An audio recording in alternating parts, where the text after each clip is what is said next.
भर्ती की फाइल लौटा दी है, उसकी बात कर लेते हैं। अभी बड़ा इंपॉर्टेंट मैटर है, और इंपॉर्टेंट इसलिए है क्योंकि जो इस मामले में हमने आपको इससे पहले अपडेट दी थी उसमें थोड़ी नई इंफॉर्मेशन इसमें है।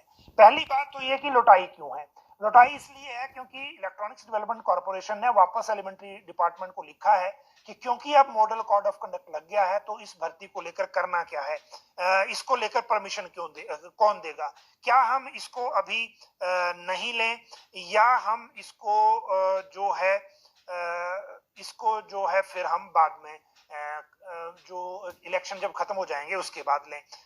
दो चीजें इसमें पूछी गई हैं, और इसीलिए अब एजुकेशन अगर इसमें परमिशन लेके दे देगा तो आप समझिए कि इस मैटर को टेकअप किया जा सकता है।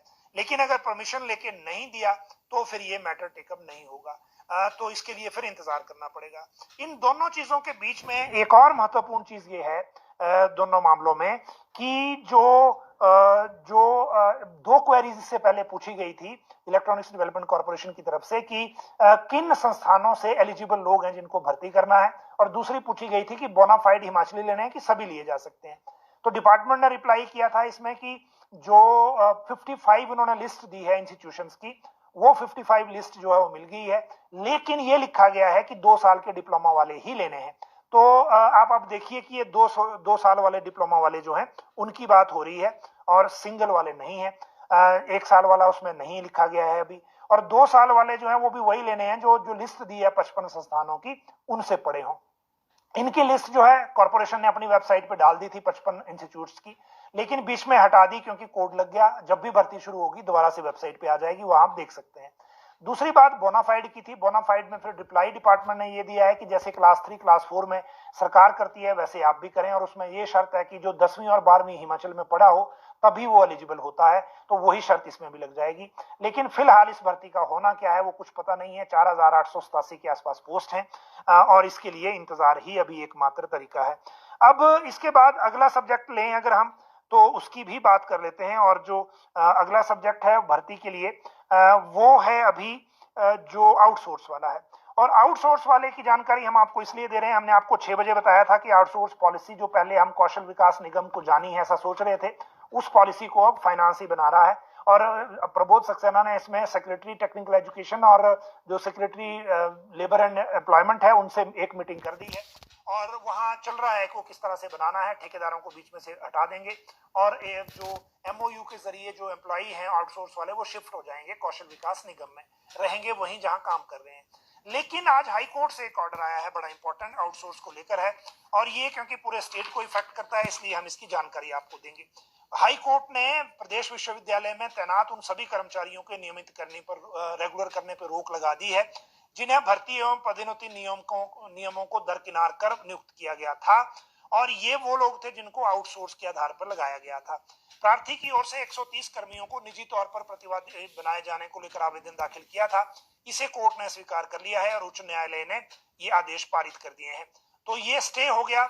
और प्रार्थी ने यह भी आरोप लगाया था कि विश्वविद्यालय ने पिछले दरवाजे से भर्तियां की जा रही हैं और ये सारी चीजें इस तरह से हो रही हैं, और इसीलिए मेमोरेंडम ऑफ अंडरस्टैंडिंग यानी एमओयू को भी रद्द करने की गुहार लगाई है, जिसके तहत ये आउटसोर्स एजेंसी के तहत भर्तियां की गई थी। तो अब आप देखिए, एक तरफ आउटसोर्स के लिए रोक लगा दी हाई कोर्ट ने, दूसरी तरफ जो विधानसभा ने सोसाइटी के रूप में कन्वर्ट करने की परमिशन मांगी थी। हालांकि उसका एग्जैक्ट अभी फीडबैक हमारे पास नहीं है कि कैबिनेट ने जाते जाते किया क्या है उस केस में, वो भी आपको बताएंगे वैसे। लेकिन आउटसोर्स को लेकर ये लीगल पोजीशन ये है, और दूसरी तरफ जो पॉलिसी को लेकर काम है वो दूसरी तरफ है। तो ये अब बात करते हैं अगली सब्जेक्ट की, और वो है जेओए 817 जेओए 556। उस केस में सुप्रीम कोर्ट में दायर हुए रिप्लाई की, और रिप्लाई की इसलिए क्योंकि बड़े दिनों से सरकार रिप्लाई दायर कर नहीं रही थी। आज हमने कॉज लिस्ट जब चेक की तो इसमें काउंटर एफिडेविट अभिनव मुखर्जी की तरफ से दायर हो गया है, और ये किया है राज्य सरकार ने, क्योंकि अभिनव मुखर्जी को इस केस में स्पेशली एंगेज किया गया था। आज जब ये केस की सुनवाई हुई इस केस में, तो इसमें एक ऑर्डर भी पास हुआ है देखिए, और ये भी रिकॉर्ड हुआ है इस केस में कि जो एफिडेविट है वो फाइल हो गया है। Not to be deleted from the notified date 1 November 2022, मतलब 2022 मतलब 1 नवंबर के लिए ये केस लगा हुआ है अंकिता ठाकुर वर्सेस वाला। और इसी केस में दोनों पैरा जो थे वो आ गए थे। 556 में एक आ गया था जो हाई कोर्ट का था, पैरा नंबर 33 और 34 दोनों, या 32 और 33 है शायद। और इसीलिए 556 की जो मेरिट रिकास्ट करने का केस सुप्रीम कोर्ट गया था, उसी में 817 भी एंगेज हो गया है। और यहाँ पर्सनल विभाग की ये कोशिश है कि 817 को इससे अलग कर दिया जाए ताकि कम से कम एक भर्ती को प्रोसेस कर लें। लेकिन अगर नवंबर में लगा है तो आप देखिए कि नई सरकार बनने के बाद ये भर्ती हो पाएगी। लेकिन रिप्लाई आज दायर हो गया है और रिप्लाई के साथ ये भी तय हो गया है कि किसी भी वजह से 1 नवंबर की सुनवाई नहीं टलेगी, चाहे जो मर्जी हो, क्योंकि सुप्रीम कोर्ट ने आज ये एक लाइन रिकॉर्ड कराई है कि इसमें 1 नवंबर को ही सुनवाई होगी और दोनों केस ये क्लब कर दिए गए हैं।